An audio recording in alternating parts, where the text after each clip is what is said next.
सोचिए, अगर किसी देश की पूरी अर्थव्यवस्था एक पतली सी समुद्री गली पर टिकी हो और उस गली के मुहाने पर उसका सबसे बड़ा प्रतिद्वंदी खड़ा हो, तो क्या होगा।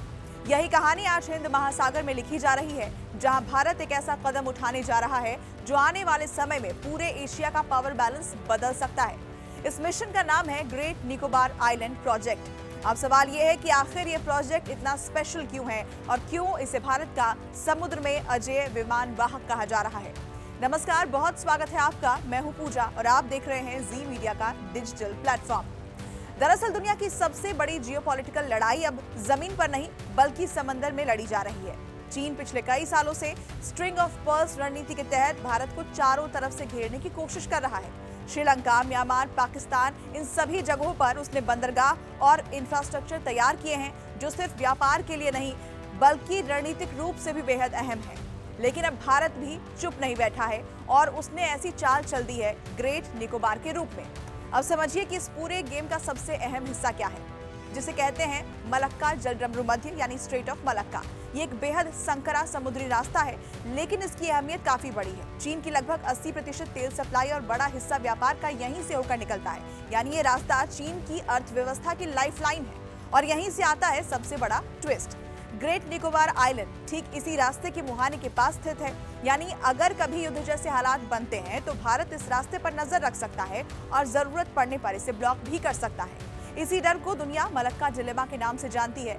एक ऐसा डर जो चीन को हमेशा सताता है कि उसकी सप्लाई लाइन कभी भी रोकी जा सकती है। लेकिन भारत सिर्फ लोकेशन के भरोसे नहीं बैठा है। असली ताकत आ रही है टेक्नोलॉजी और इंफ्रास्ट्रक्चर से। ग्रेट निकोबार में अत्याधुनिक सर्विलांस सिस्टम, रडार नेटवर्क और ट्रैकिंग टेक्नोलॉजी लगाई जा रही है। इसका मतलब यह है कि हिंद महासागर में होने वाली हर छोटी बड़ी गतिविधि पर भारत की नजर होगी। कोई भी चीनी पनडुब्बी अब छिप नहीं पाएगी। हर युद्धपोत की मूवमेंट ट्रैक होगी और समंदर का हर राज भारत के सामने होगा।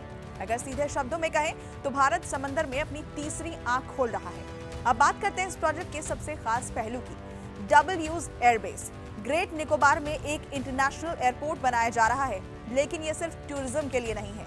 ये एयरबेस नागरिक और सैन्य दोनों तरह के इस्तेमाल के लिए होगा। यानी यहाँ से आम विमान भी उड़ान भरेंगे और जरूरत पड़ने पर भारतीय वायुसेना के फाइटर जेट्स भी और नौसेना के निगरानी विमान भी। अब सबसे खास बात ये कि यहाँ से उड़ान भरकर भारतीय विमान सीधे साउथ चाइना सी तक पहुंच सकते हैं। यानी भारत अब अपने क्षेत्र तक सीमित नहीं रहेगा, बल्कि जरूरत पड़ने पर चीन के करीब तक अपनी मौजूदगी दिखा सकता है। अब इसमें और ताकत जोड़ती है अंडमान और निकोबार कमांड। ये भारत की इकलौती ट्राई सर्विस कमांड है जहां थल सेना, नौसेना और वायुसेना एक साथ काम करती है। इस नए प्रोजेक्ट के बाद ये कमांड और भी ज्यादा ताकतवर हो जाएगी। यहाँ गहरे समुद्री बंदरगाह बनाए जा रहे हैं जहां बड़े युद्धपोत और एयरक्राफ्ट करियर भी रुक सकेंगे। साथ ही ये जगह एक बड़े लॉजिस्टिक हब के रूप में विकसित हो रही है, जिससे युद्ध के समय हथियार, ईंधन और सप्लाई की कोई कमी नहीं होगी। यानी ग्रेट निकोबार सिर्फ एक द्वीप नहीं बल्कि एक पूरा मिलिट्री पावर हाउस बनने जा रहा है।